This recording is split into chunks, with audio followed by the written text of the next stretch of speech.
A lot of this isn't going to make sense to you, and I'm sorry about that. I'm just going to start at the beginning, with the house.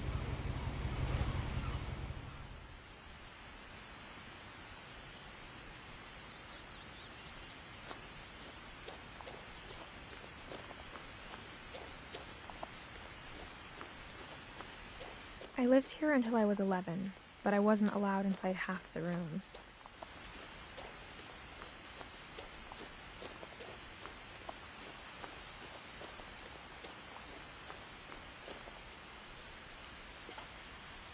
Inside the mailbox were bills from 7 years ago, marked urgent, open immediately.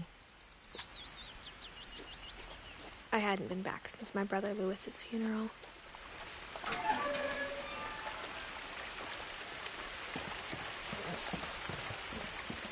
In her will, my mother left me a key, but didn't tell me what it unlocked. Maybe she thought I'd know, or she thought that the mystery would be enough to bring me back.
No one had driven this way in a long time, but I saw a few hoof prints.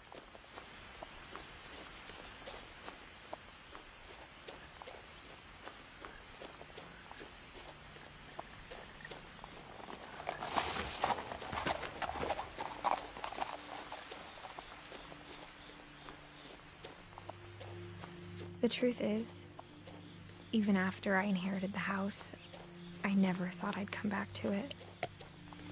But now I had questions about my family that only the house knew the answers to.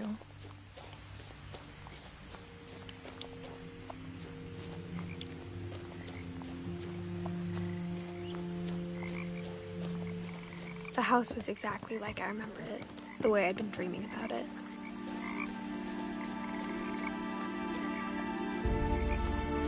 As a child, the house made me uncomfortable in a way I couldn't put into words.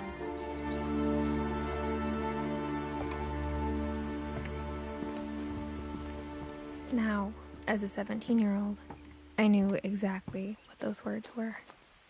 I was afraid of the house. I hoped the key might unlock the front door. It didn't.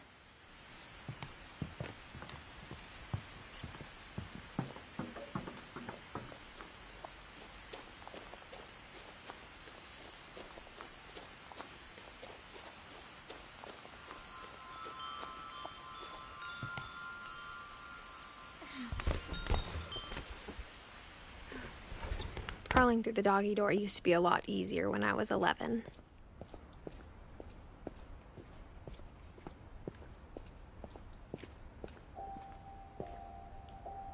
The power had been turned off the night we left.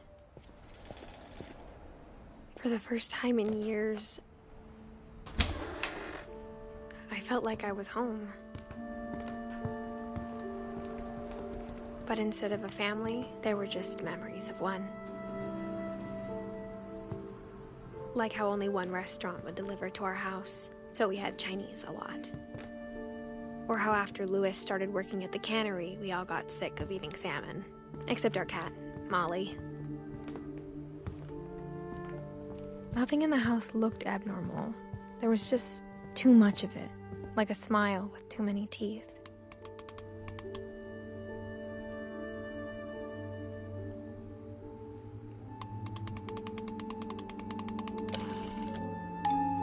Great-Grandpa Sven built a music box for Barbara, along with the rest of the house. Mom always told me to stay out of the basement, so I wasn't too surprised when the key didn't fit.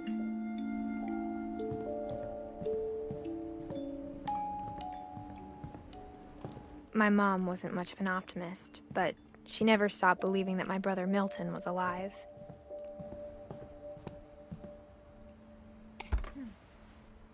Edie told me once that every Finch who ever lived is buried somewhere in the library.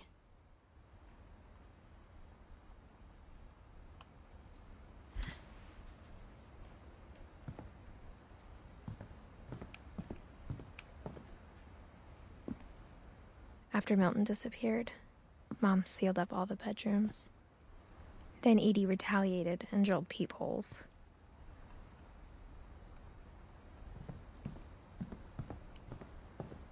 I spent a lot of time playing in Great Uncle Walter's room. Louis told me there were secret passages, but I never believed him.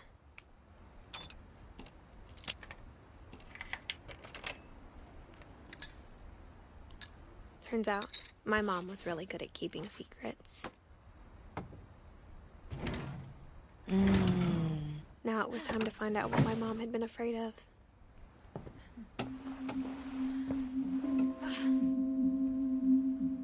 Reading this, maybe it sounds like I had a plan.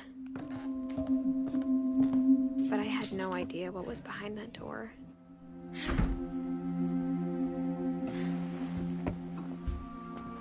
Just like I had no idea where all this was gonna lead. I grew up. Molly's gerbil had a tiny bedroom with its own even tinier gerbil cage. Being inside for the first time, I felt like I'd stepped behind a painting.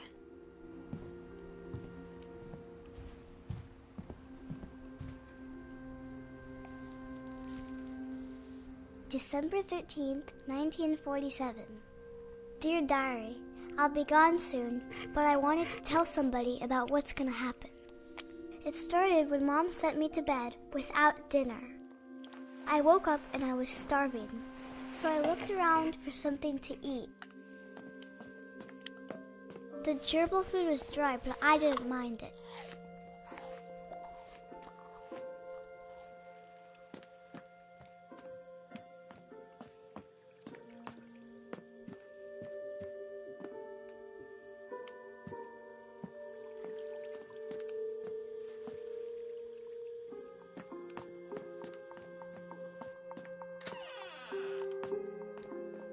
I kept eating and eating.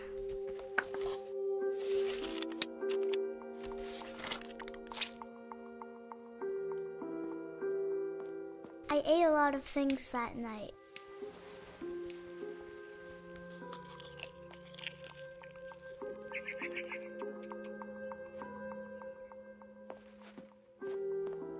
Then I heard chirping outside my window. It was a barn swallow going back to her nest. I reached out for her.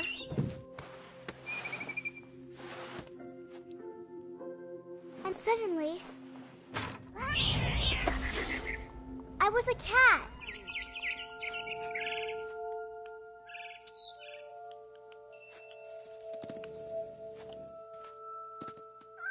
I tried to be quiet, but the bird was really scared.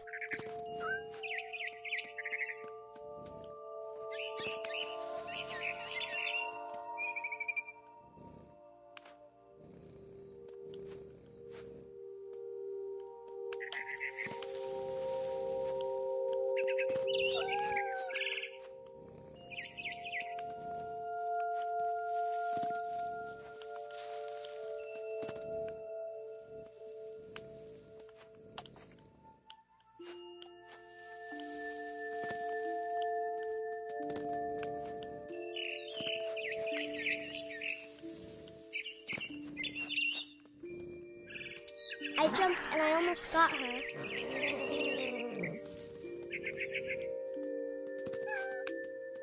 I could tell she was getting really tired.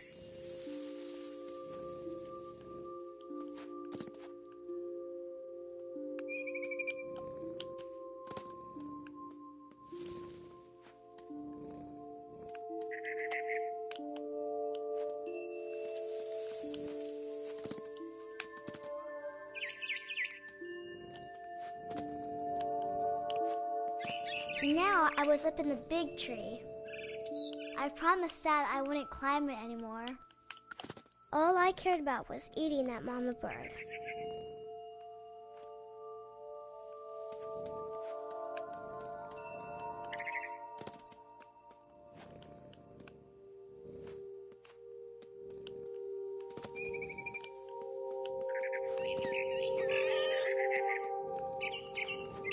I gobbled her up. And suddenly, I was an owl. First, all I heard was the wind. Then I heard little teeth nibbling in the grass.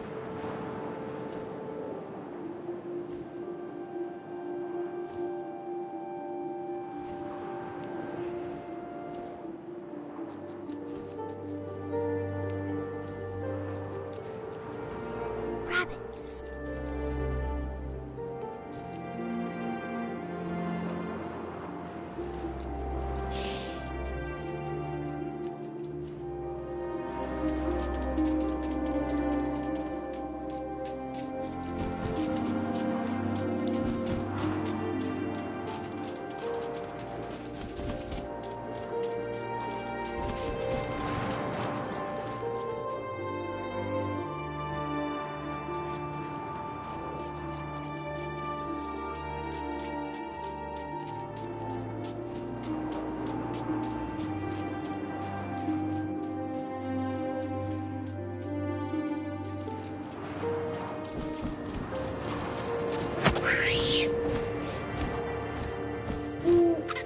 I imagined his face looking up and seeing mine through my talons.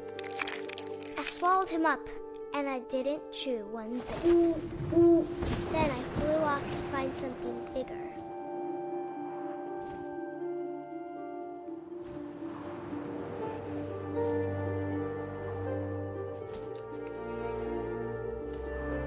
A mama rabbit.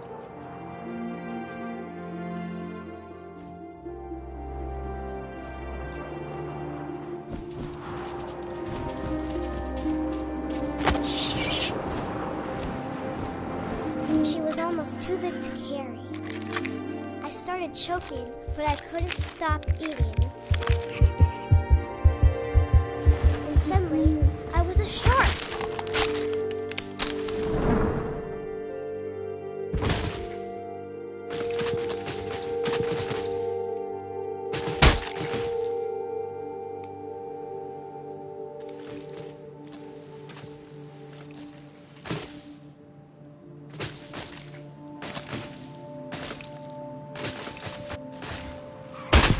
I rolled off the cliff and into the ocean.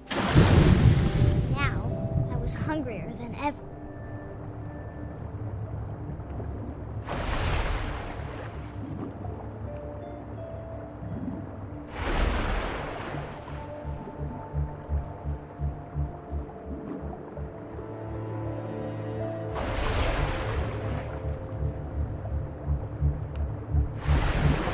I wanted fat, juicy seals.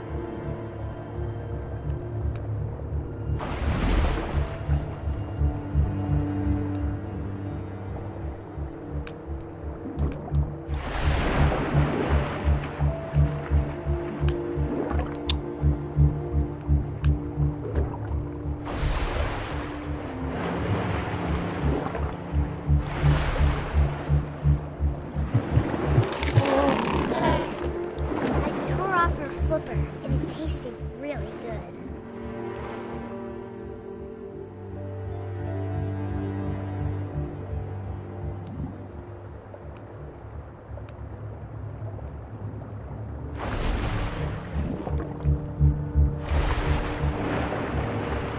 I grabbed on tight, but I was so hungry, I jumped out of the water. When I opened my eyes, everything had changed.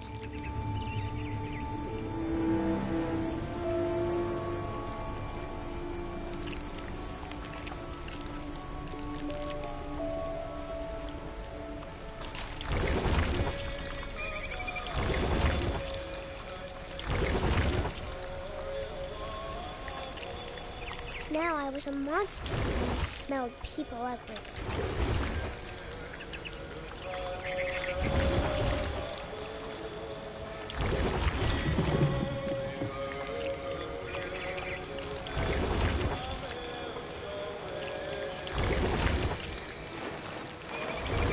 I was big, but I moved real quiet.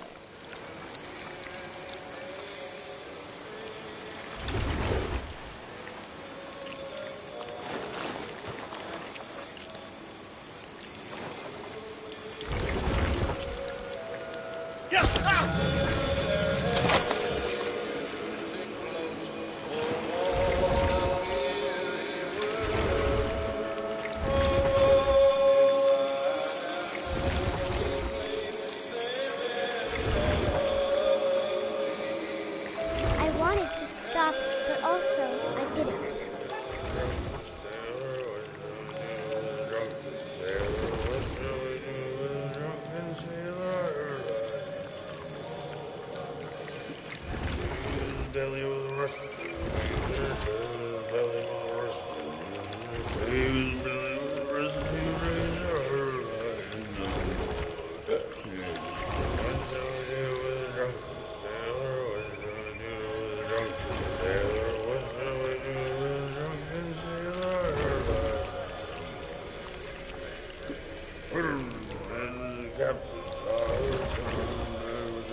After the last passenger, I was still hungry.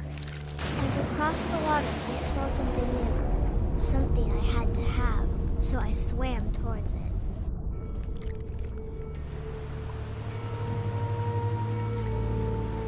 I slithered onto the sand, and the good smell went into an old pipe.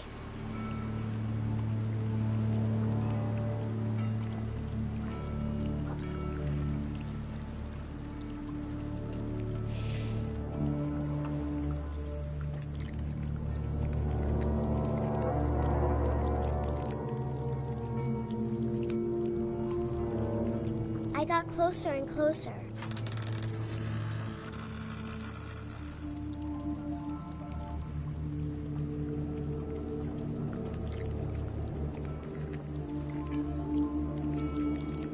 All of my stomach started growling. And suddenly, I was me again. I held my breath for a long time, but I couldn't hear anything. I think it's waiting for me to fall asleep. But it's not going to wait much longer. It needs to feed, and we both know I will be delicious.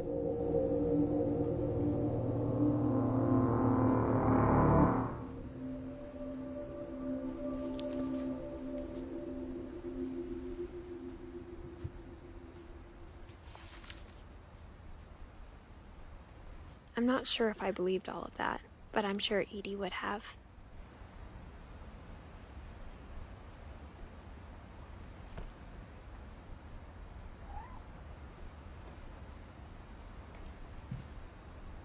I can't describe it, but I felt like some part of Molly was still here.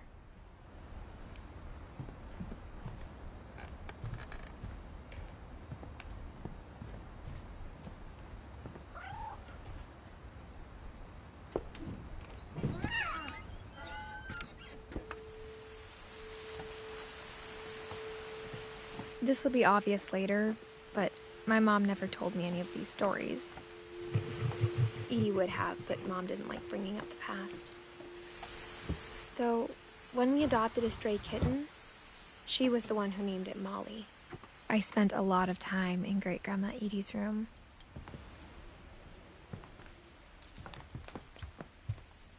When Edie told people Sven was killed by a dragon, she could also have said he was building a dragon-shaped slide that collapsed. One summer, they evacuated the island, but Edie refused to go. For a few weeks, she was a celebrity. I hadn't thought of myself as Edith Jr. for a long time. Edie gave a big interview about a mole man living under the Finch house. My mom was furious.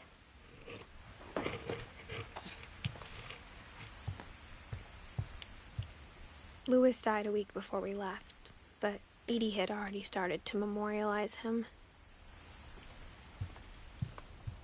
Her room was like a museum. For 500 years, the Finches have been famous throughout Norway for their fortune and misfortune.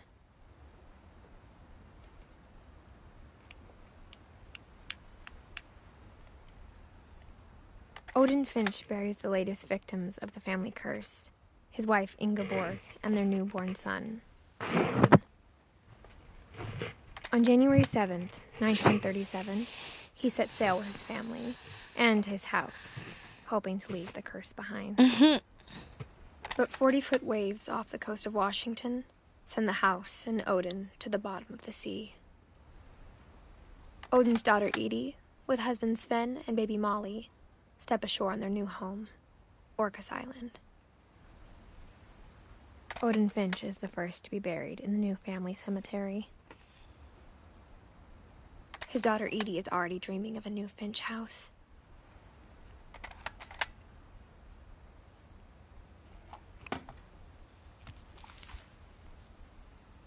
Whatever's wrong with this family, it goes back a long ways.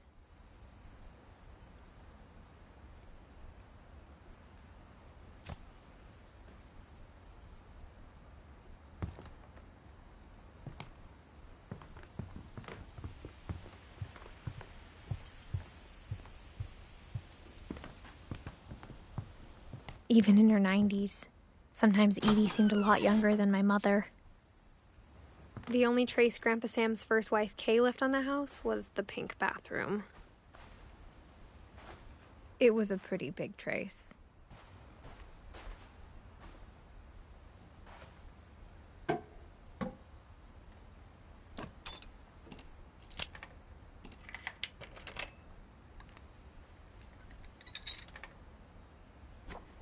There's a secret in this bathroom. It's in the last place you would look. It isn't in the cupboard. It's hidden in this book.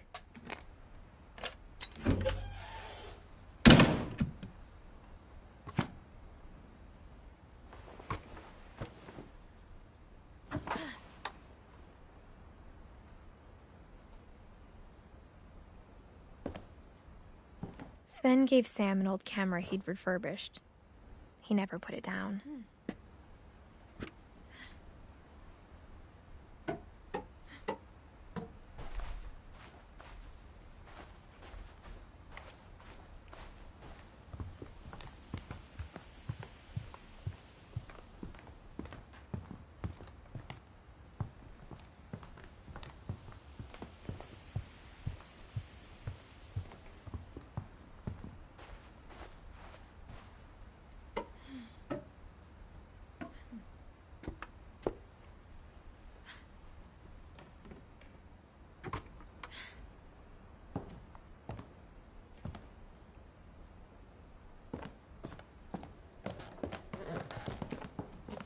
From the paintings on the wall, it was clear my brother Milton had been here before me.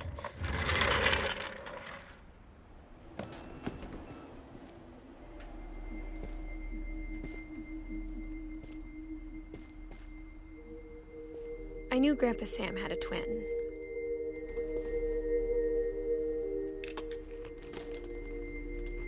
And that he never talked about him. I guess my grandpa didn't like history any more than my mom did.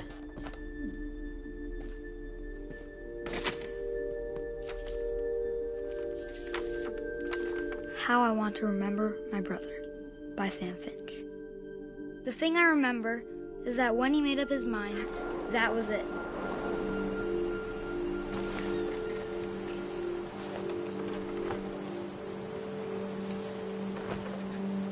My brother said he'd die before he ate another mushroom, and he did.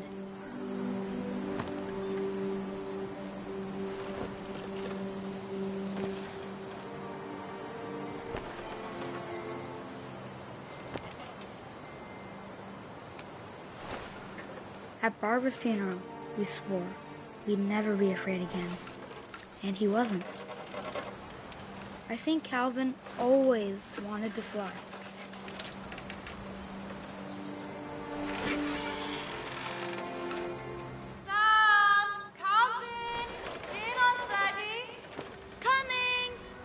But that day, he finally made up his mind to do it. I told him going around was impossible. Maybe if I hadn't said that. Calvin, I'm not gonna tell you again. Maybe if the wind hadn't picked up. Then maybe he'd still be here. But I doubt it. I think he'd already made up his mind.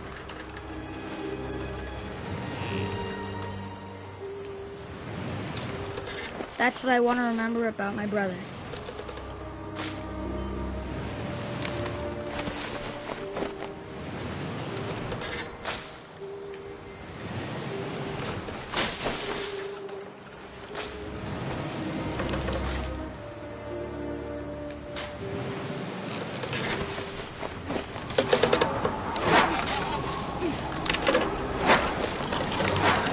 The day he made up his mind to fly.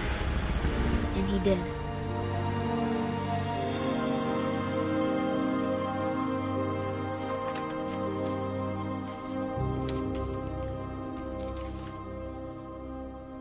Calvin's story felt strangely familiar. When I was younger, I remember trying to do the exact same thing.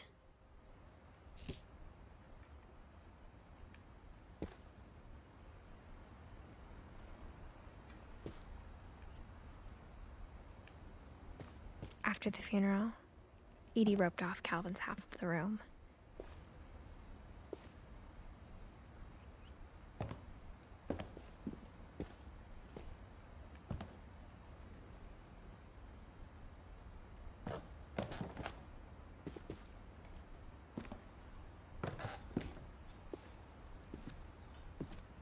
Mom said Grandpa Sam enlisted at 18 and never set foot in the room again.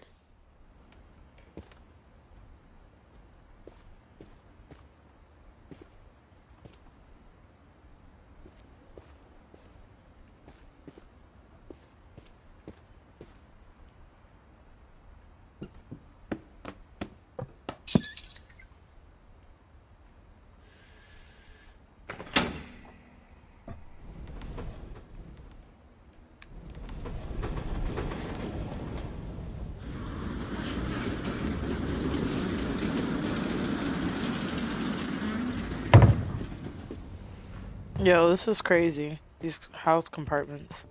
The passages were a pretty tight fit. They'd obviously been built for smaller hands and bellies.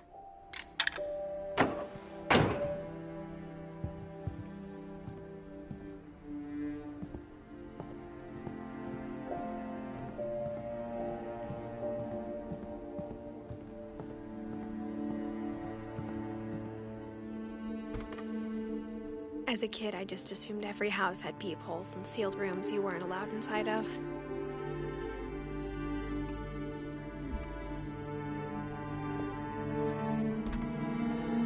My Grandpa Sam spent 7 years sharing a room with his dead brother, Calvin.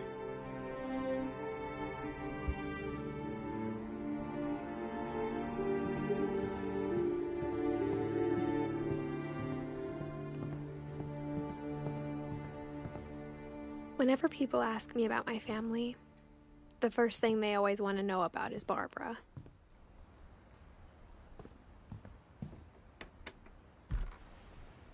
Barbara was a child star for 2 years. until America grew out of it.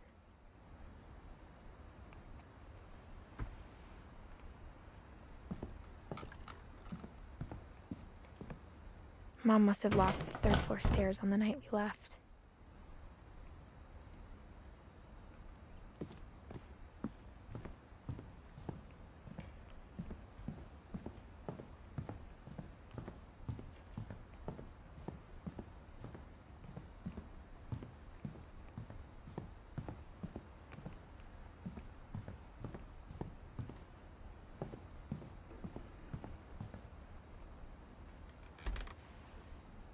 Molly always seemed like a girl I could imagine being friends with, if she hadn't died in 1947.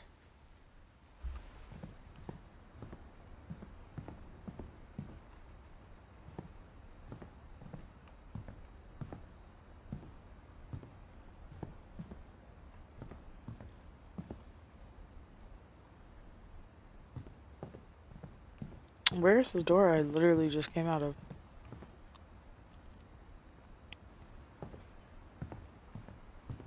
Don't tell me I'm about to have to do all this stuff again.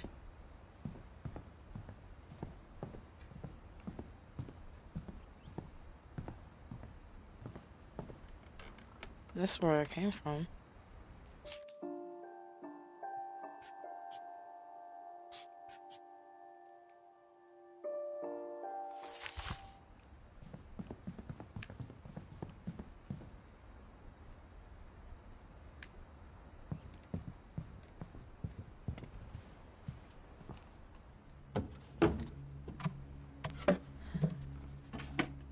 Growing up, I always thought of Barbara as a child star.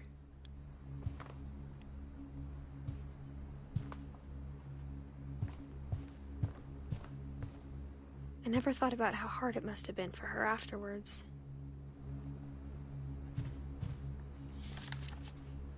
Of all the stories people wrote about Barbara's death, I'm surprised Edie saved this one.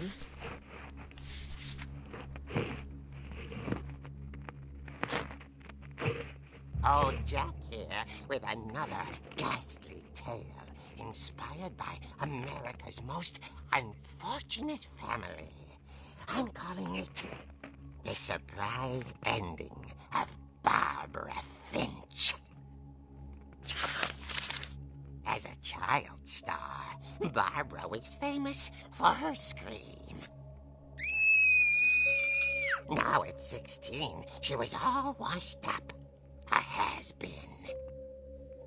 But in a lucky break, she'd been asked to perform her signature scream at a local convention for monster movie fans. It was just the boost her career needed. Unfortunately, her scream hadn't aged well. Getting better.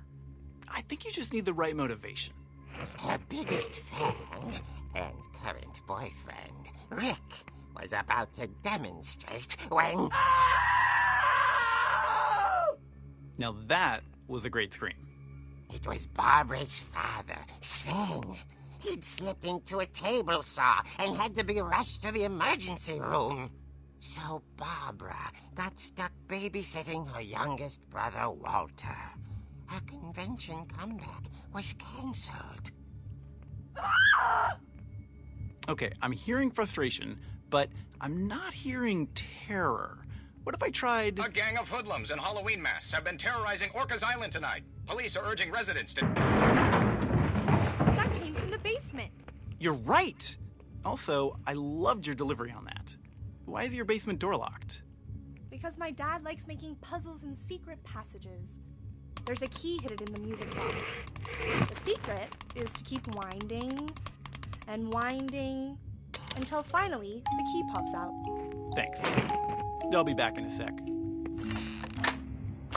20 minutes later, Rick hadn't returned. So Barbara went to look for him, right on cue. She reached for the music box. And as she wound the key, she listened for Rick, but the house was silent.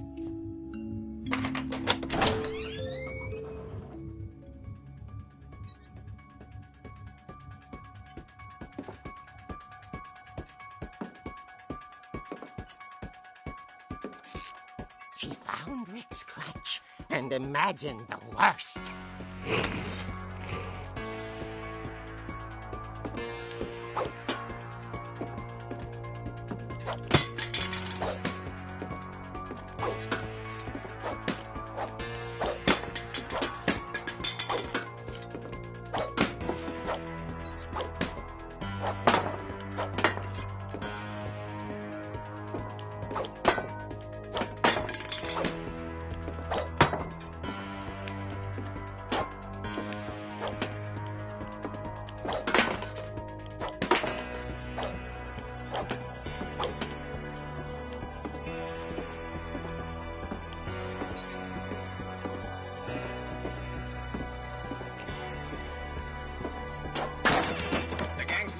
Infamous Hookman killer, Dr. Carl Hamill, who impaled and then ate his family 10 years ago tonight.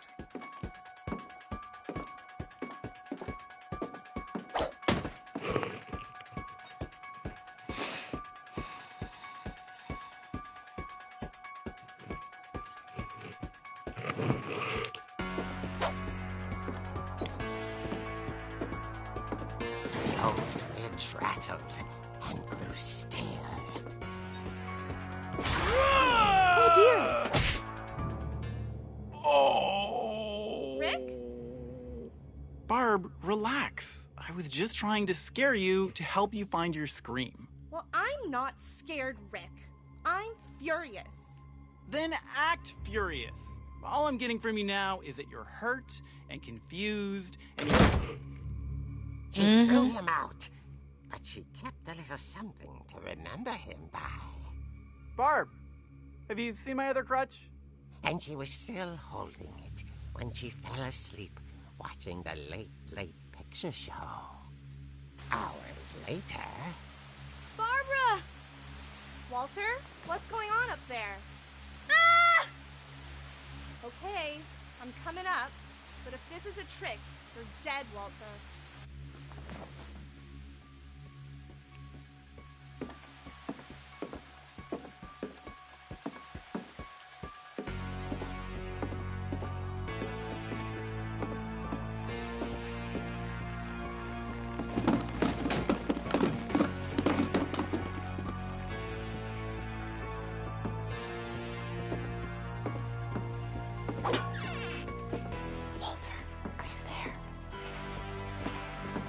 Walter vanished, but his bedside radio was still on.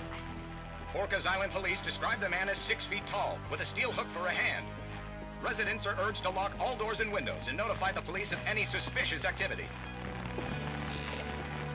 Barbara turned, saw the hook man, and was speechless. He was quite smashing. And high he was. He couldn't get enough of Barbara. Okay, Barbara, there's gotta be another way out of here.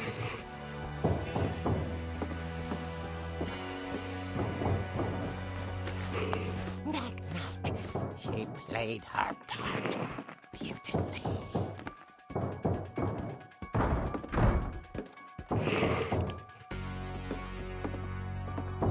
She thought about abandoning Walter, but just couldn't do it.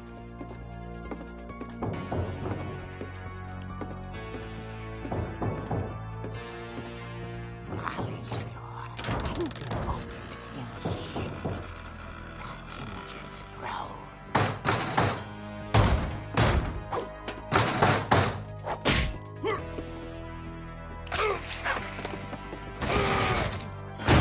He wasn't moving, but she sensed the story might not be over yet.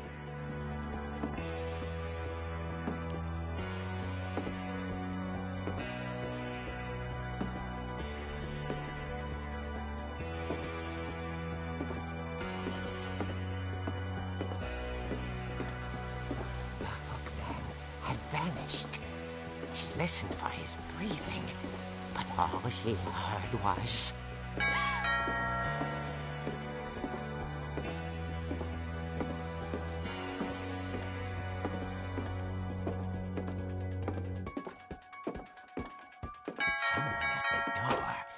was dying to speak to young Barbara. At the door, she heard whispering. It was coming from inside the house.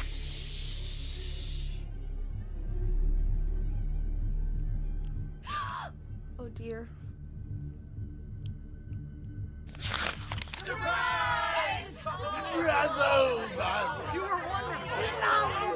The monsters had come to surprise her. For Barbara, it was a dream come true. Then she saw what kind of monsters they were, and she realized what was about to happen. She was going to be famous. And with her final breath, Barbara Finch gave the performance of her life.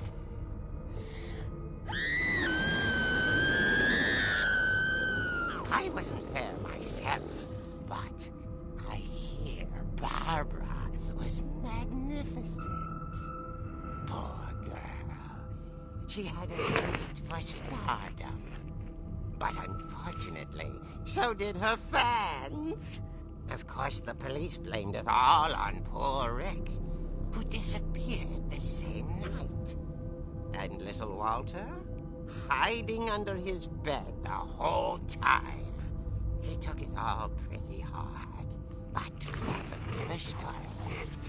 As for Barbara, tucked inside the music box is all they ever found of her. Her ear. Now that's what I call a real eerie tale.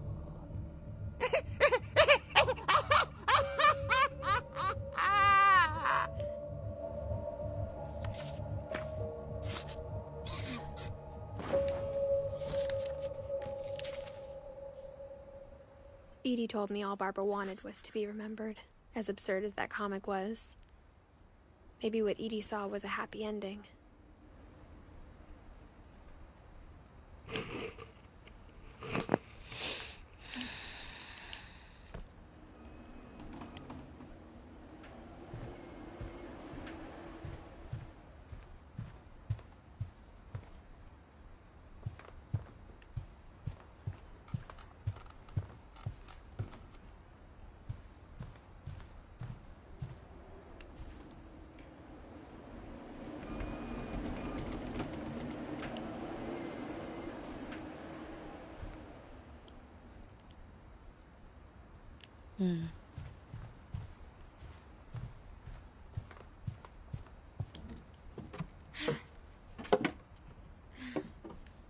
I guess now I know why Mom didn't like me playing with the music box.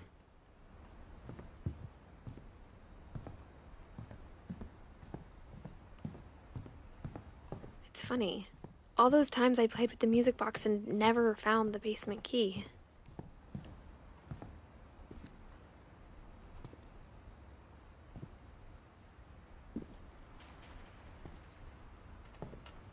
A lot of things got left behind in the whirlwind of that last night.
Mom said the basement was off limits, unless I wanted another tetanus shot.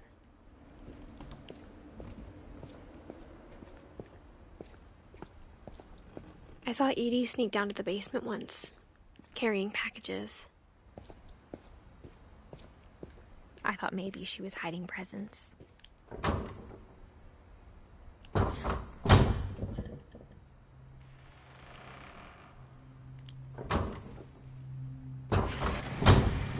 turned out she was hiding a lot more than that.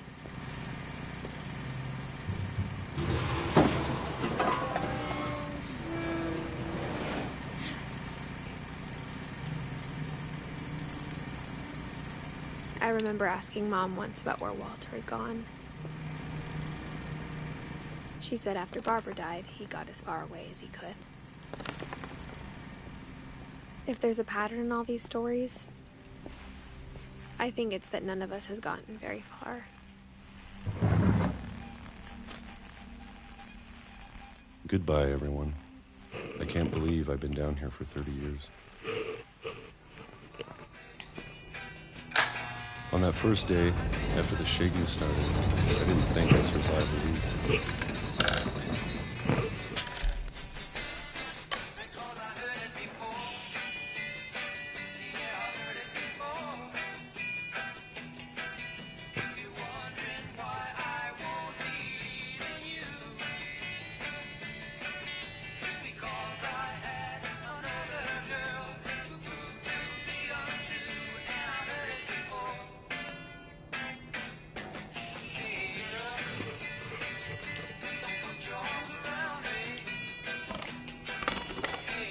But after a few days, I settled into a routine.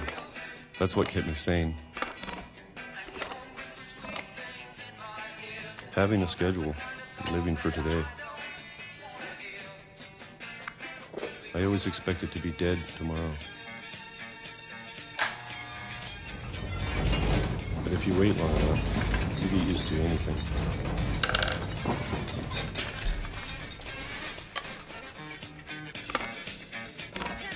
Even a monster on the other side of the door starts to feel normal. Almost friendly.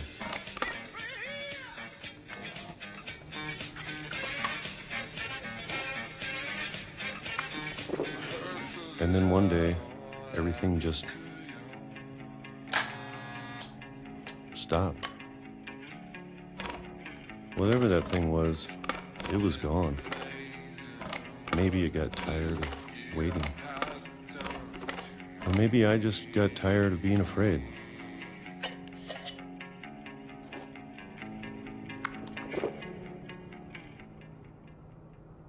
It's been a week now, the longest in 30 years. I'm done waiting. I have to leave while I still can.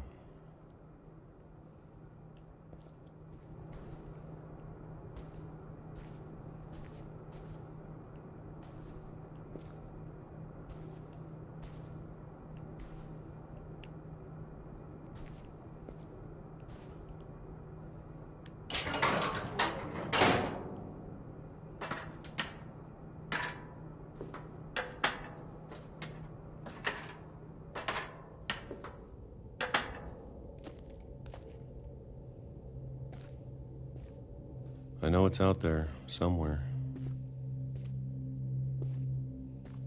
Whatever killed Barbara and Molly and Calvin.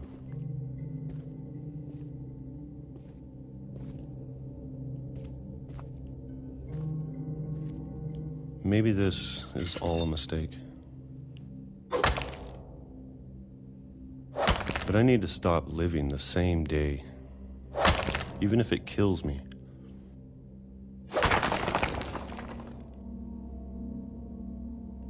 Whatever's out there, I want you to know I'm ready for it. I'm going to appreciate all of it, especially the food. I don't mind if I only have a year left, or a month, or a single week. I'd be happy with one meal a day. I can already imagine the sun on my face.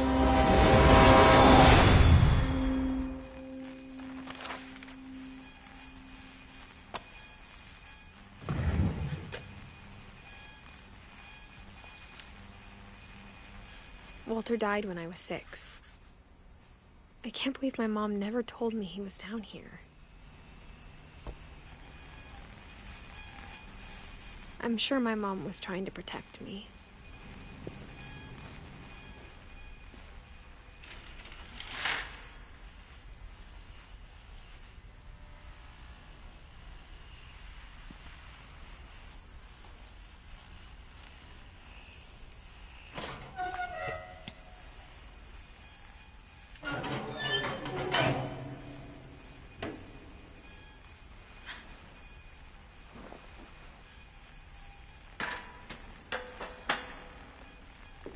Maybe she was afraid I'd end up like Walter.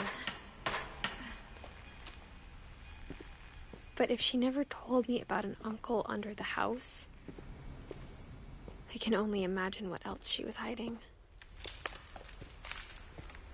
I don't want to make the same mistakes she made. Trying to bury something that's still alive.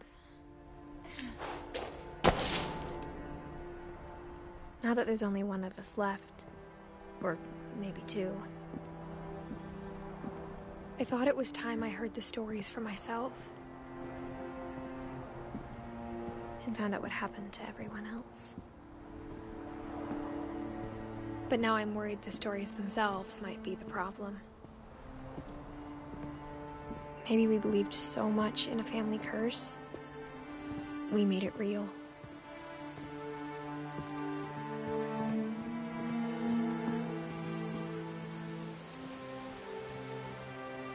I don't know if I should even be writing this.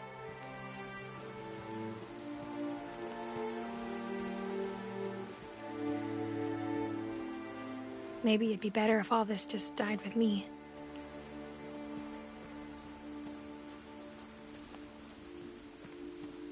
But I thought you should know about your family.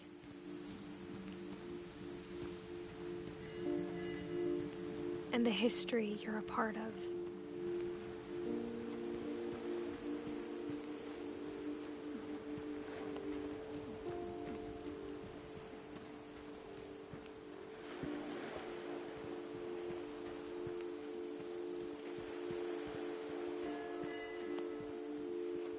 Though to be honest, I feel as lost as you probably do right now.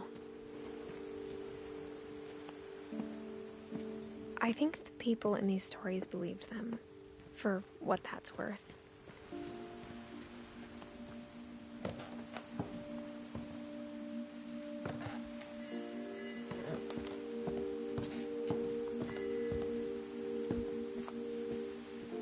And when you look at the house, that history of imagination and stubbornness and madness, any of it seems possible.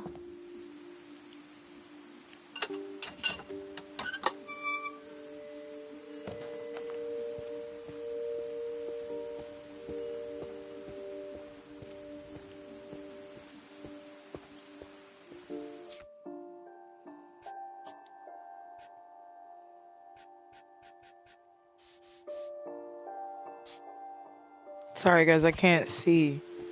That didn't help at all.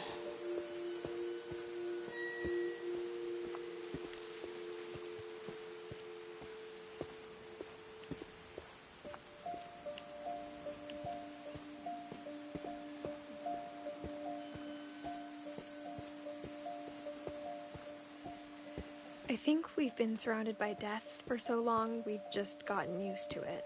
Facts. What kind of family finishes building a cemetery before starting the house?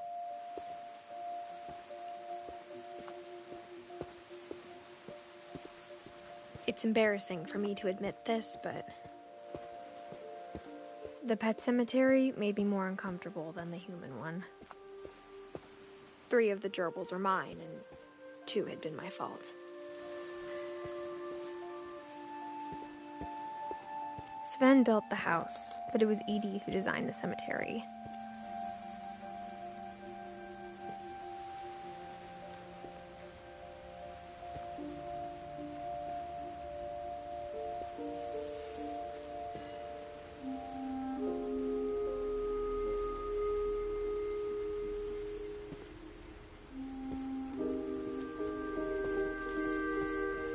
I'm sure Odin's monument had been Edie's idea.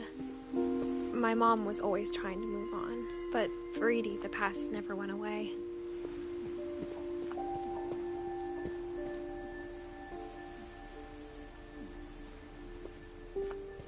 She could see it poking out of the water at low tide.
Edie said she dreamed about the old house every night.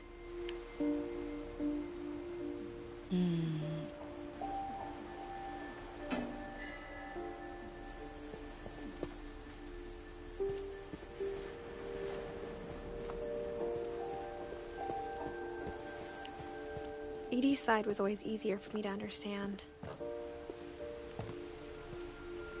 But the older I get, the more I can see where my mom was coming from. She lost 2 of her brothers, just like I did. I get why she tried so hard to protect us. There's so many things I wish I could ask my mom now. Part of me thinks this is what she wanted all along.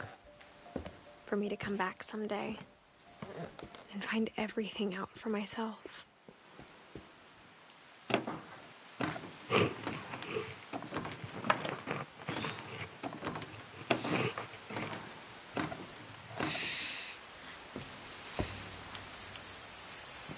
But looking back on it now, if she told me there was going to be so much climbing, I never would have come when I was 22 weeks pregnant.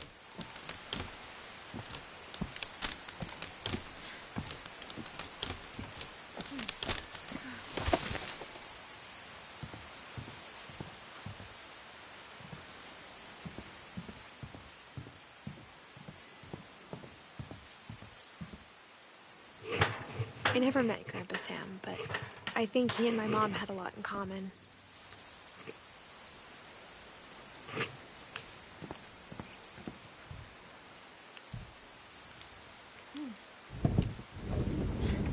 They were both pretty intense.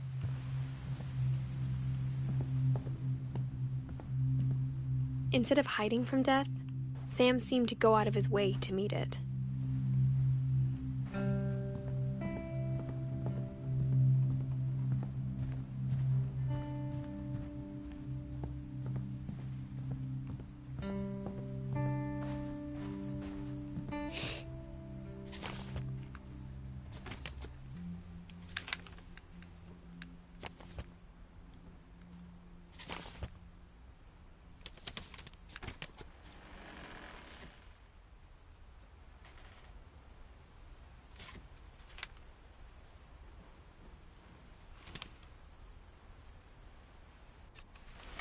Dawn, I promise, you'll never forget this weekend.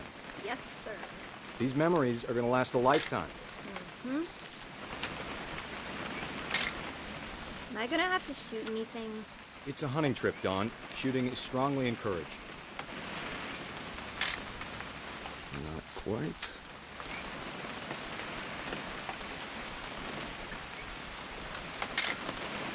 Shouldn't we be leaving? Just want to get a shot of you, Dawn, then we can take off. Okay, but how do I do that? Can't see the bitch.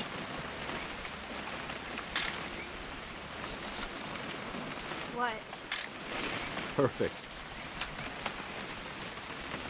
It's gonna rain the whole weekend, isn't it? Please just take the damn picture. Hey, language. Did you want to get a picture of me or what? Come on already. I don't even know where she is. I will never forget this weekend, Dad. That's the spirit. Smile, Dawn. Okay, got it. I'm gonna take some pictures, okay? Just be careful. That camera's older than you are.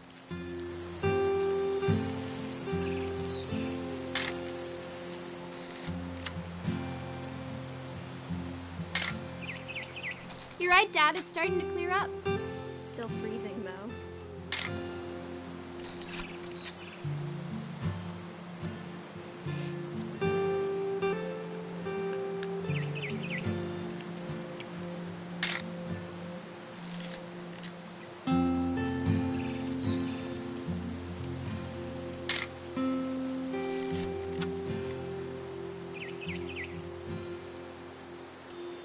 Definitely should not have drunk all that coffee. Hey! That's a keeper. I'm just saying, I'm not always gonna be here, Dawn. You'll need to remember this stuff, if you want to survive. I'll be fine, Dad. You know who else thought he was gonna be fine? Some guy who died. Dawn, I'm being serious. I know, Dad. You're always serious. Doesn't being out here make you want to chill out? Well, to tell you the truth, I haven't been out here in 20 years. Dawn, don't you think you could find something more interesting to photograph? This game Last is time I was pretty with my brother Calvin. confusing because I don't really That was a have great any trip. instructions on what to Your grandpa's take fen pictures taught us how to of. fish, how to build a fire. We found an old logging trail. There were deer everywhere. I am glad that at least I it's bet a if I could short remember game. where that trail was, we'd spot a buck for you in no time. Give me a minute to check the map.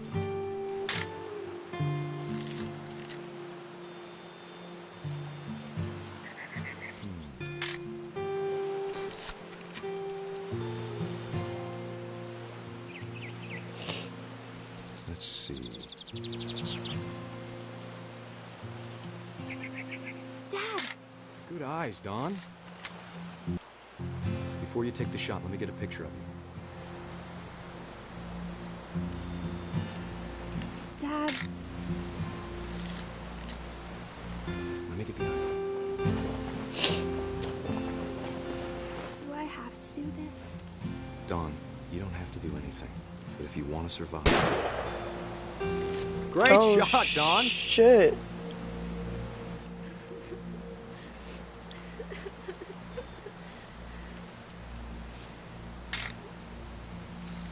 I'm proud of you, Dawn. Always remember that, okay?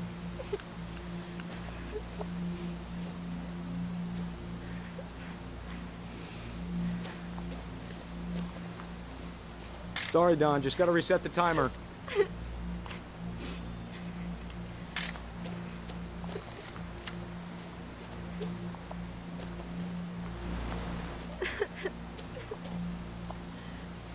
Dad, it's twitching. I think That's it's totally so- normal, Dawn. Just focus on the camera. Try not to think about... Dad! I know you fucking lying.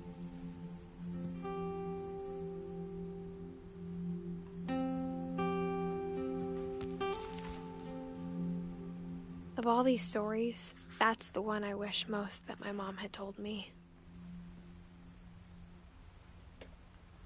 Hmm.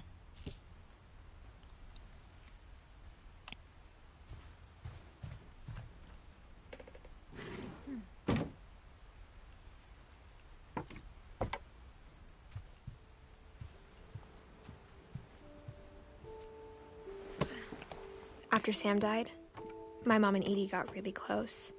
They'd both lost a lot.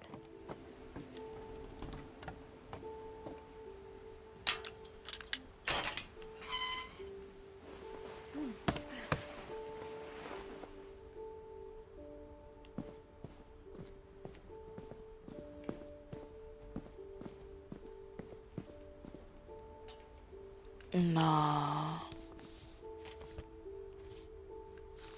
Dear Kay, do you remember the way Gregory used to laugh when he thought he was alone. Like something funny was happening, but only he could see it.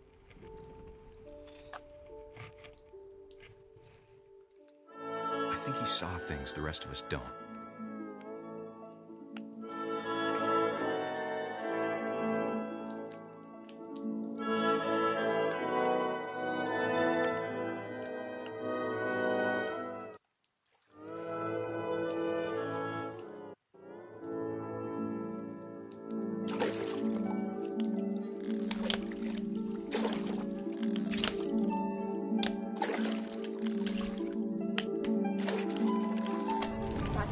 Gregory, it's time to...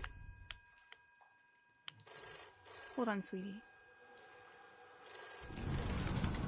Hello? Sam, I told you I don't want to talk right now. Come on, bro.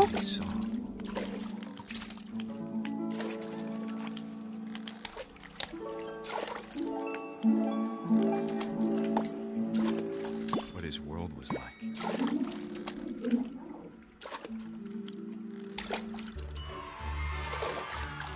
It reminded me so much of Calvin.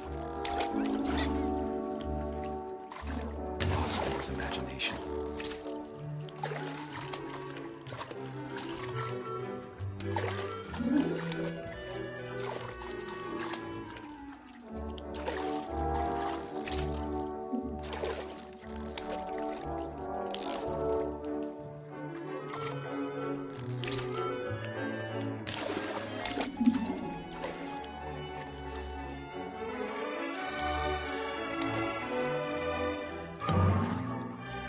Silly it sounds.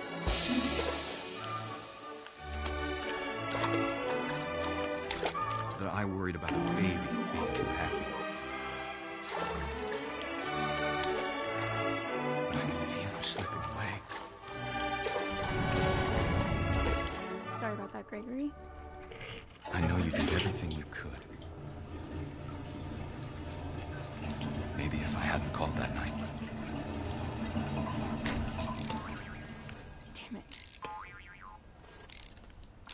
I don't want Gregory to hear this.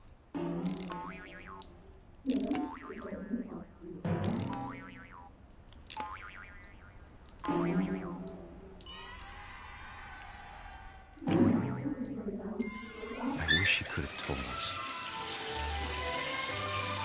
about the world he saw.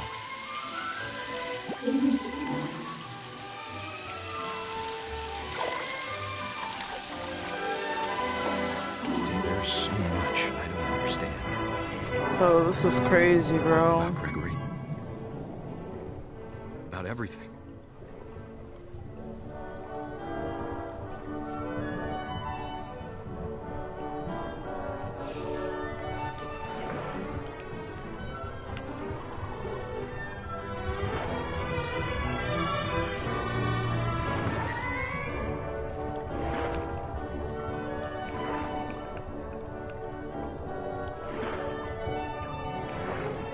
Know what happened wasn't your fault.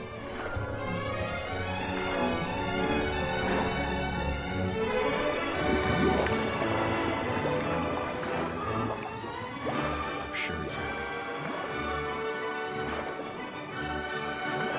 And he'd want you to be happy too. Good luck, Kay. Love, Sam.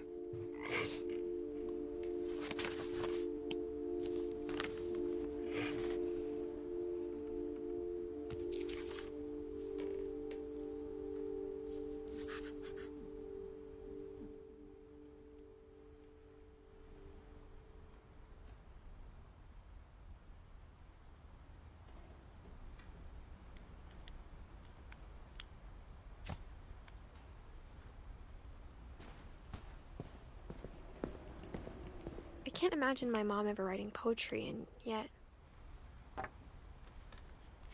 A poem for Gus, who always said the wedding was a bad idea. Our father never hit us kids, at least not very hard, before the day my brother said with teenage disregard that he'd be dead before he'd see a wedding in our yard.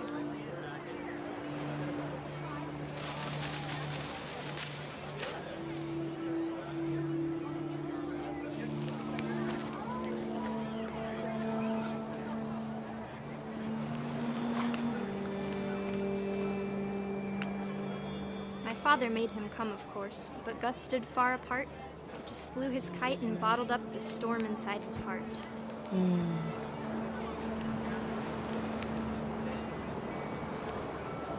I tried to talk him out of it, but though he'd never met her, "We don't need a stepmom," were the words that I now pronounce you husband and wife. You may kiss the bride.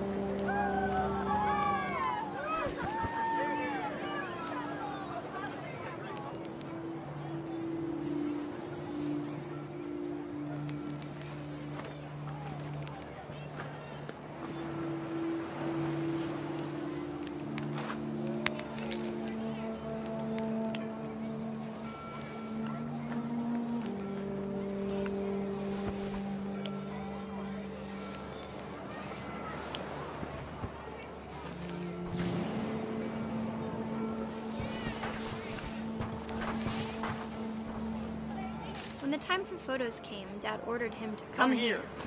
But Gus declined, and as a sign held up his middle finger.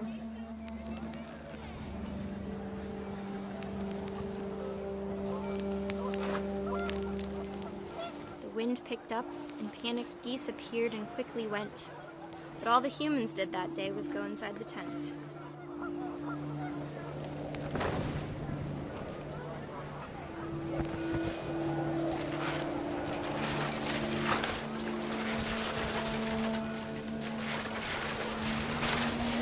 Rain came down in buckets then, but no one seemed afraid that nature might destroy the tent our dad had crudely made.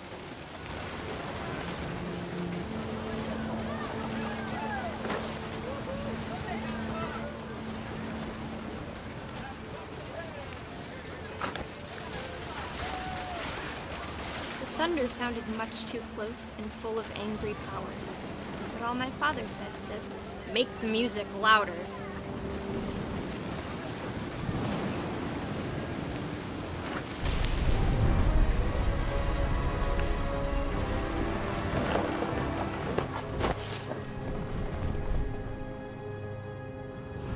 I wish that I could truly say I thought about you on that day.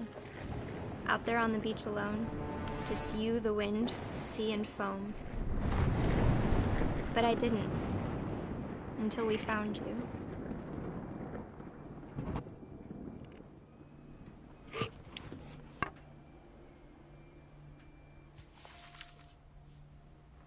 She never talked about him, but Mom told me once if I was a boy, they were going to name me Gus.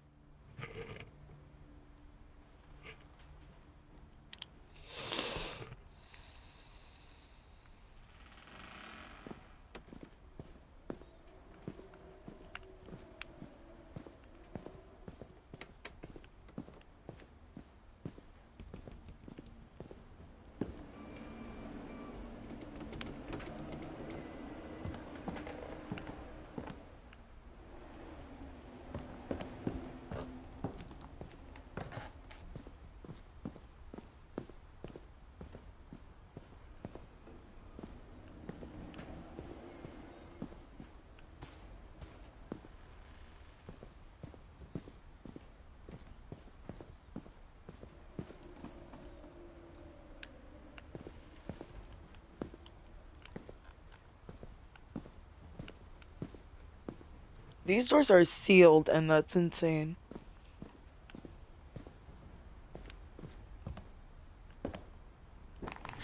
My mom moved up to the loft after her brothers died. At the time, it was as far away as she could get.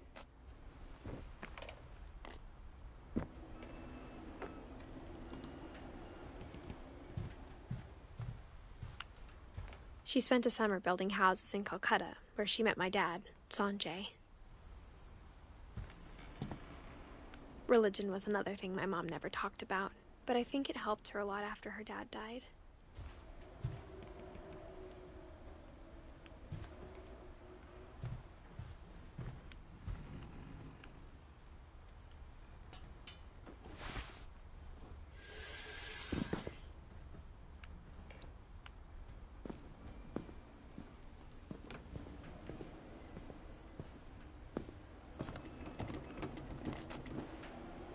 Hi, Lapa with a gun. How are you? Welcome on in. Thanks for stopping by. Appreciate you.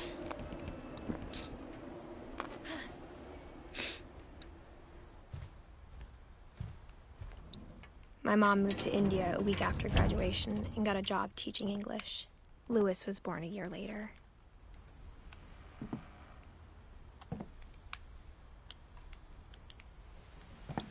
Can I not leave? Excuse me. I'm like, what would they make me open the door for? When my dad died, I don't think Mom knew where else to go. I'm sure Edie was happy to have her back.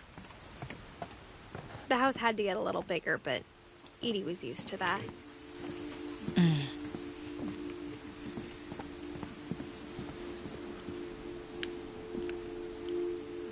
Have you played this game before?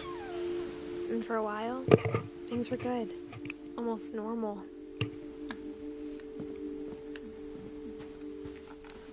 But it didn't last. The beginning of the end was Milton's 10th birthday, when Edie gave him a castle.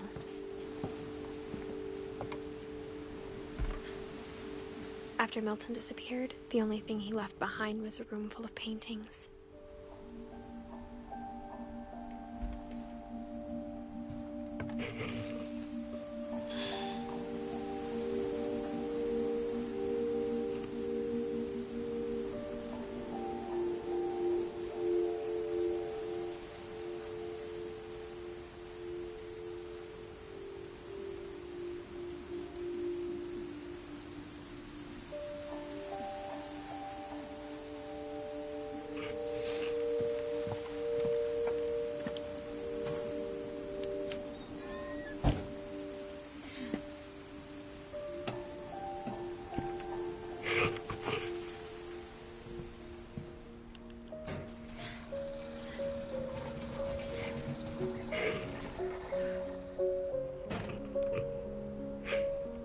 I completely misread my trophy guide. So now I'm gonna have to like play this game again. Milton Finch in The Magic Paintbrush. I don't know if we got Odin's story. Oh boy.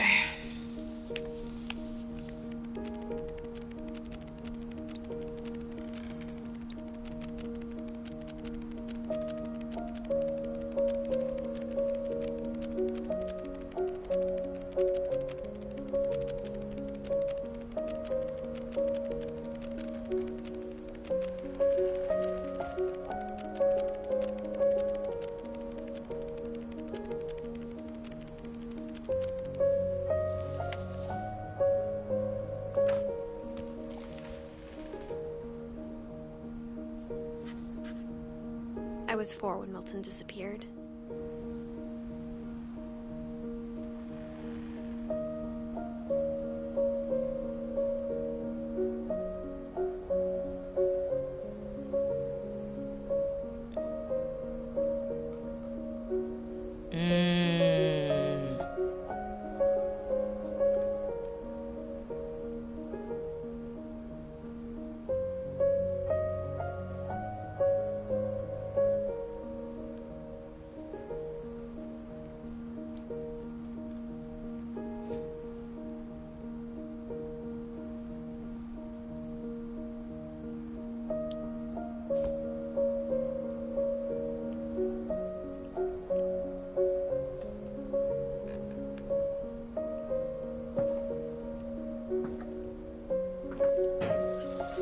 Mom spent months searching for my brother. Then she sealed the doors.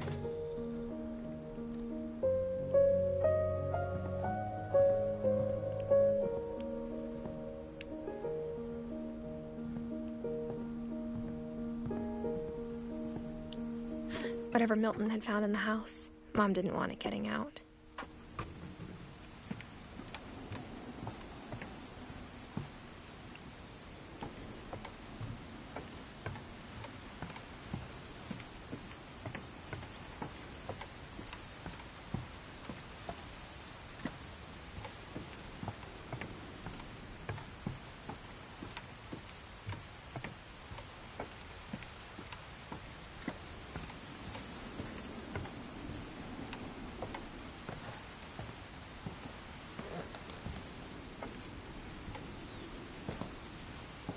Mom definitely blamed Edie, but I think Louis blamed himself.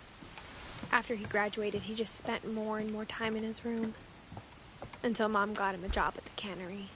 Everyone always told me to stay out of Louis's room. Except Louis.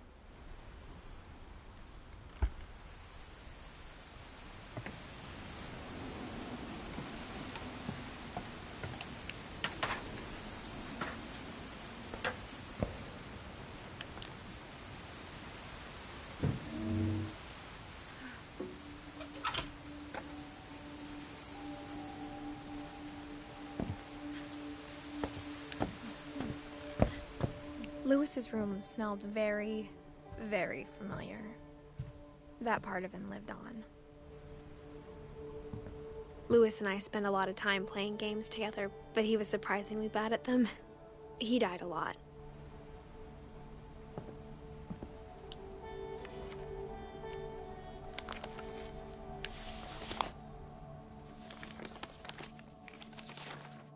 Dear Mrs. Finch, as Louis's psychiatrist, I can understand your desire for an explanation. As I see it, the trouble began in January, shortly after we convinced your son to seek treatment for substance abuse. Newly sober, I believe Louis first noticed the monotony of his daily life.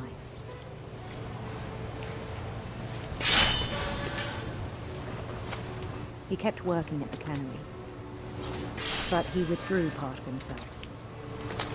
In our sessions, I saw the same behavior. His mind began to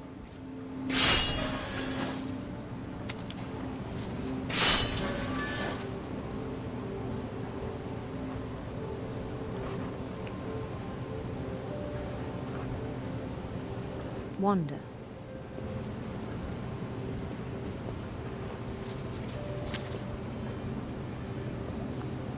I asked him to describe it. He said he started small, imagining a labyrinth. He'd feel his way about.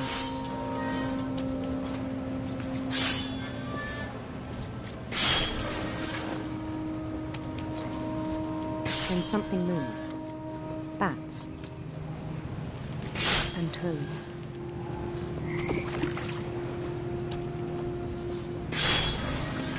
And things that have not names. He knew it was all in his head. But he took it very seriously. I had hoped he'd find himself.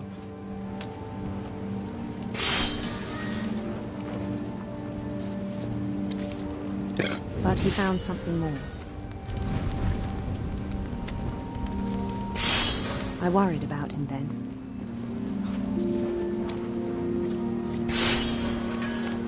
Daydreaming at the cannery, I spoke with his boss. But he said Louis had become a model employee. Methodical, tireless, focused. I bet. Like a whole new Louis. So I let him go on.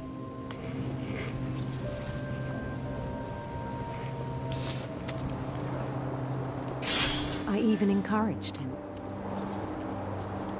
It seemed very promising at first. He told me he'd made a new friend.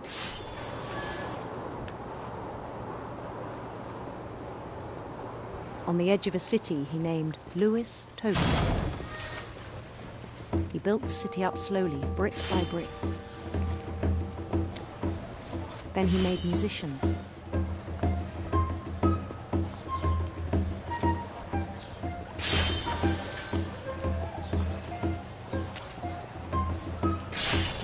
And songs for them to play. He talked about starting a band.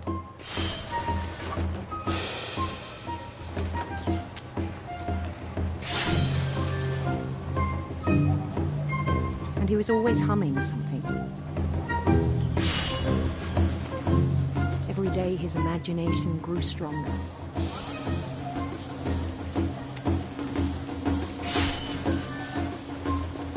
He no longer spoke at the cannery.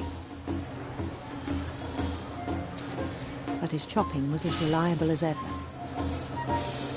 Then one day it struck him. At all the cheering crowds, even the stones under his feet, were all in his imagination. So he could do whatever he wished.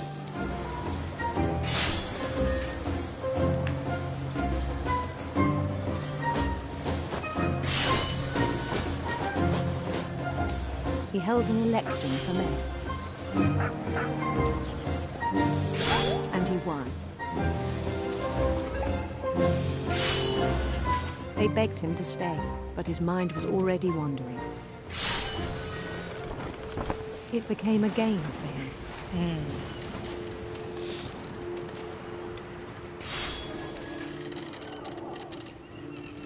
He'd conquer a city, then immediately push on. New Louisville. St. Louis. He started drifting away from our reality.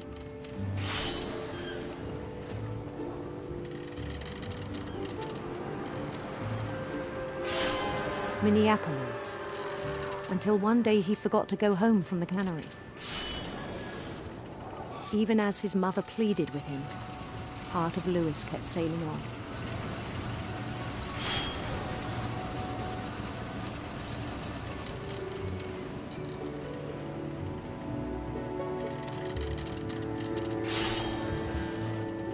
In Louisburg, he heard rumors of a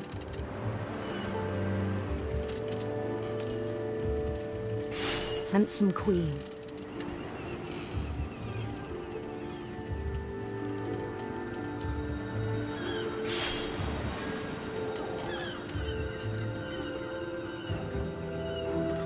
The queen was on her own quest for radiant rainbows.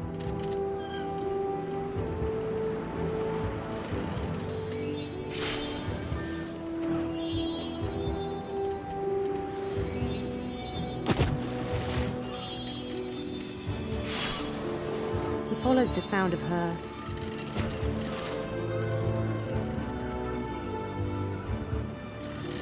electric sitar.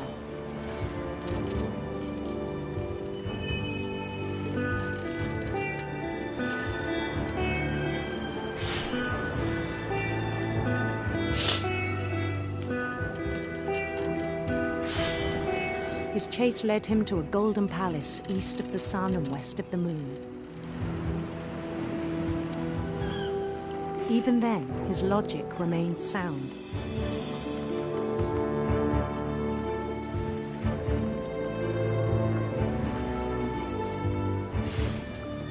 He knew the world was all in his imagination.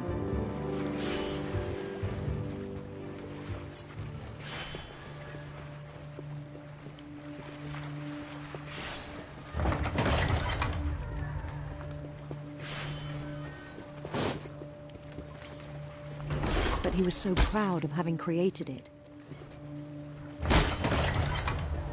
In his own eyes, he'd become something greater than a king.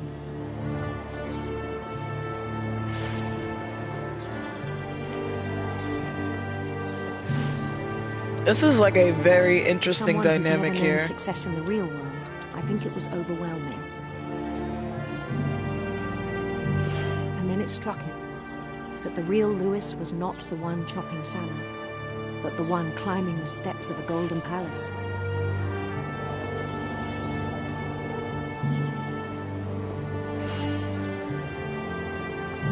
My imagination is as real as my body, he told me. It was hard to argue with him.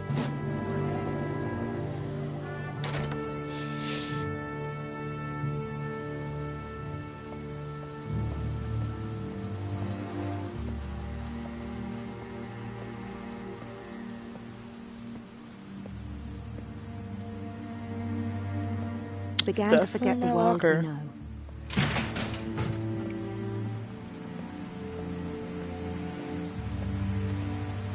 I think it pained him to remember Lewis, the cannery worker.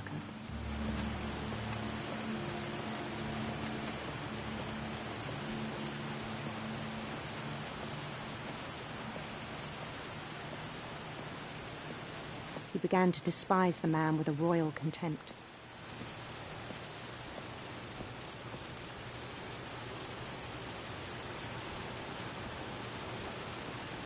This baby sleep. I still thought I could save him. Even after he said he was being crowned king over all the lands of wonder.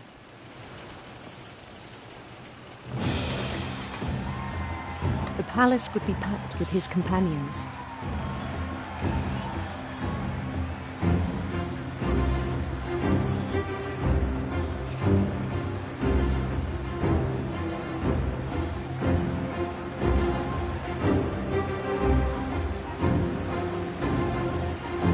Including the wise Calico who'd insisted on advising him.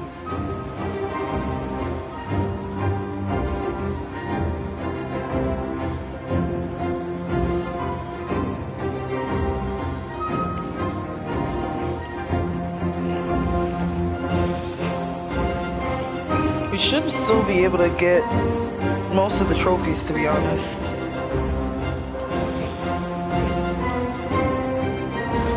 We'll see what happens at the end. I have to replay one chapter for sure, just because that's its own trophy. That'll be 2 trophies.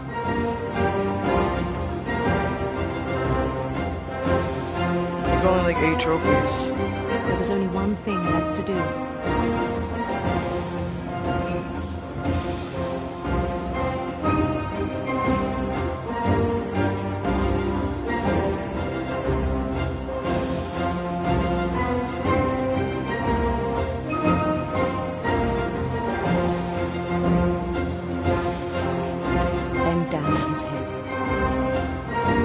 No way.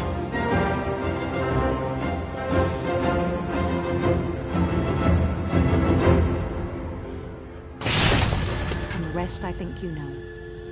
Mrs. Finch, your son was a kind man who will be missed by all of us who knew him. That is so sad.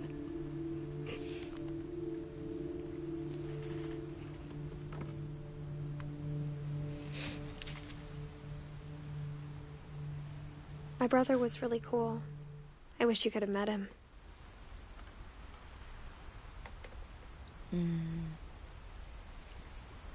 I think we're almost done, guys.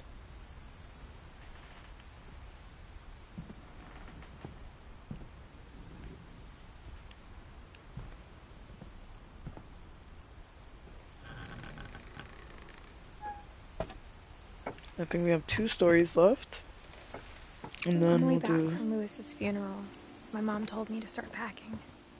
She waited until the day before we left to tell Edie. I'm not sure if she wanted to make it easier or harder.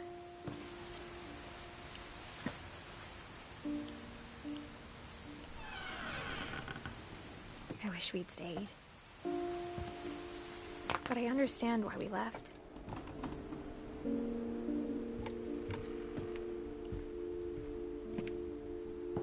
My mom ended up leaving everything behind.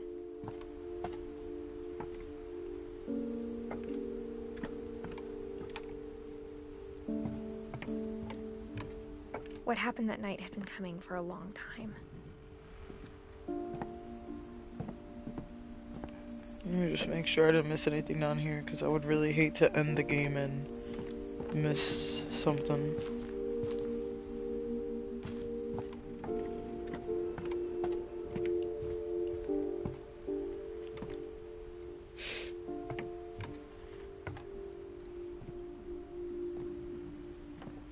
Maybe it should have come sooner.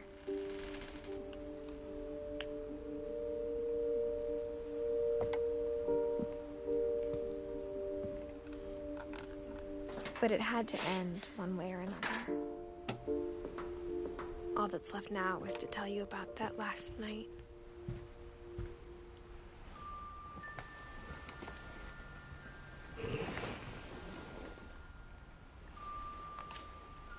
Yeah, where's... Okay, this is Edith. So this is my story. That whole last day, Edie just watched us pack and didn't say a word. Until supper, when she raised her glass and said, "To our final night together, and all our final nights apart." Grandma, you know what I said about alcohol. Some of your medications are very Edith, specific. I left a present for you in the hallway. Why She don't was you not trying to hear that. The grown-ups have to argue now. I'm sorry, you're right. We're all leaving tomorrow. Let's just enjoy our last... I'm not leaving. Edith, you're excused.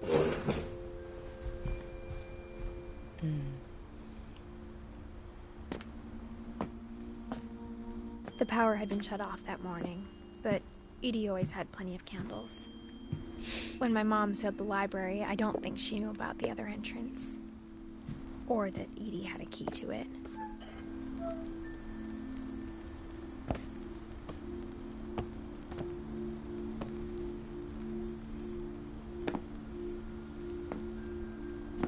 That thing you're afraid of isn't going to end when you leave the house.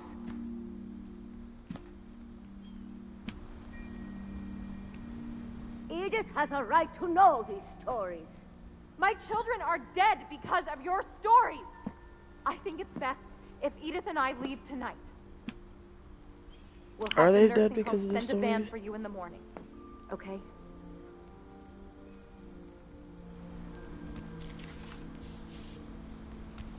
Dear Edith, there's so many stories I wish I could tell you, but there's only time for one. This is about what happened on the night you were born. That night, the tide went way, way out.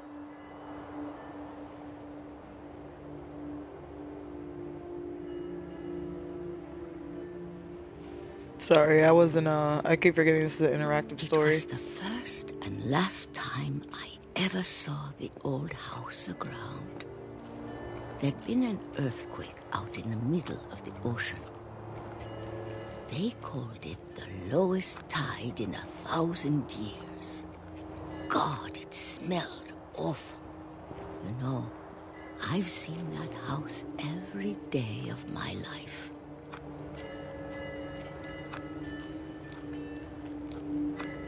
But I never thought I'd go back to it. When the fog rolled in, I lost my way.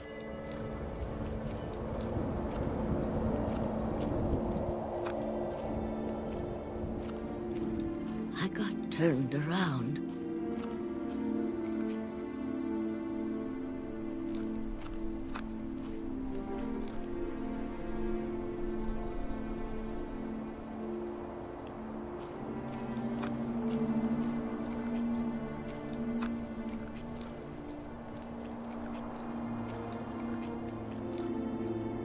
For a while, I wandered.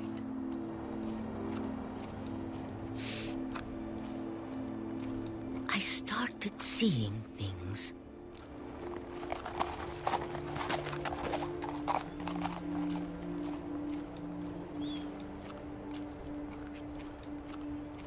Things I'd forgotten had ever existed.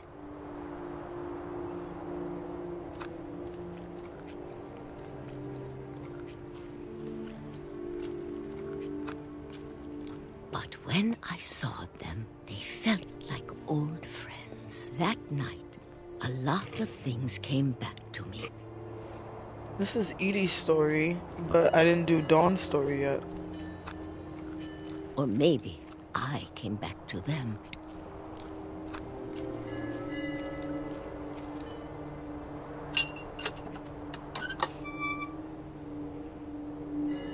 Things I can't explain, but that I need you to try and... Edith, what are you doing in here? It's mine. Edith! Mom, you're gonna rip it! Let go! I kicked and screamed, but Mom dragged me to the car. I never saw Great-Grandma Edie again. Wow. The next morning, the van came to pick her up, but she was already gone. After that, we moved around a lot.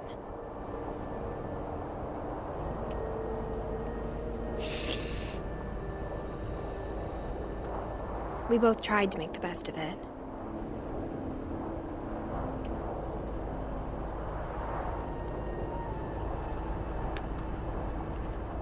A few years went by.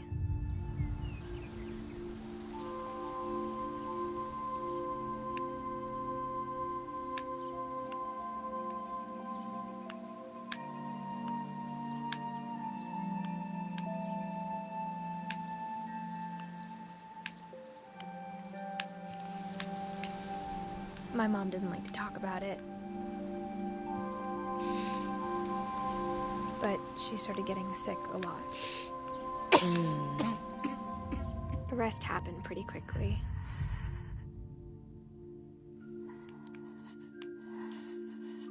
She got better for a while, and then she didn't.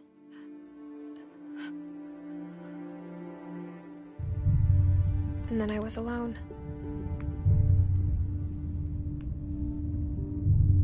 The last Finch left alive.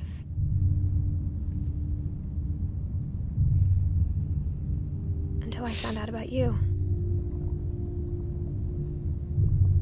I'm still not sure what to tell you about all this.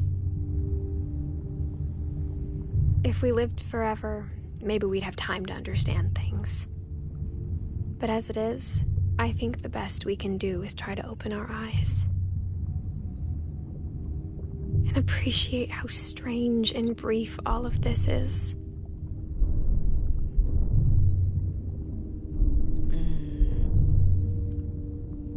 This journal was supposed to be for you. But now I hope you'll never see it. I just want to meet you. And tell you all these stories myself. But I guess if you're reading this now, things didn't work out that way.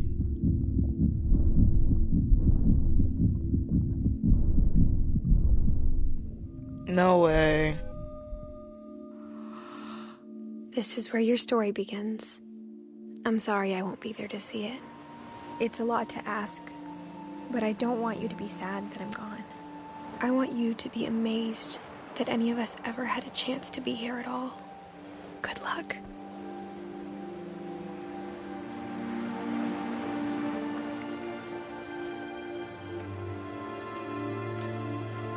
No, I missed the story.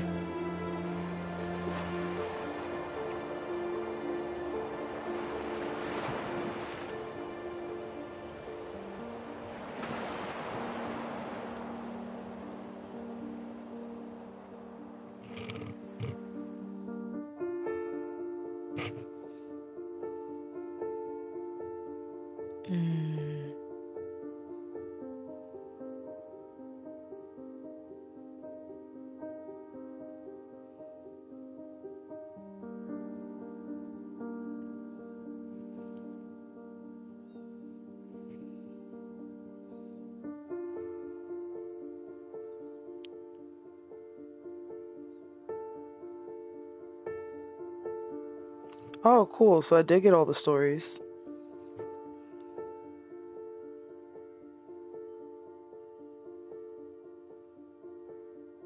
Wow. That was actually a really fucking good story.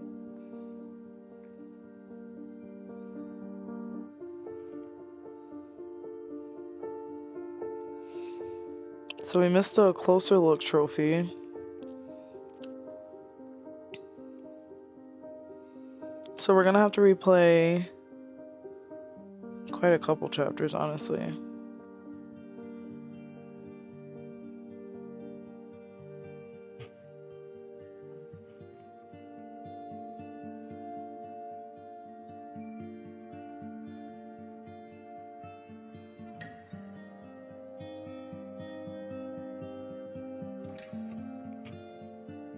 Okay.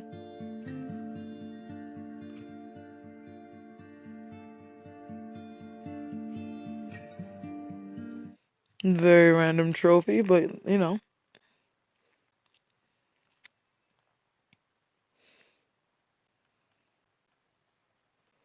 Alright, so we've got 1, 2, 3, 4, 5.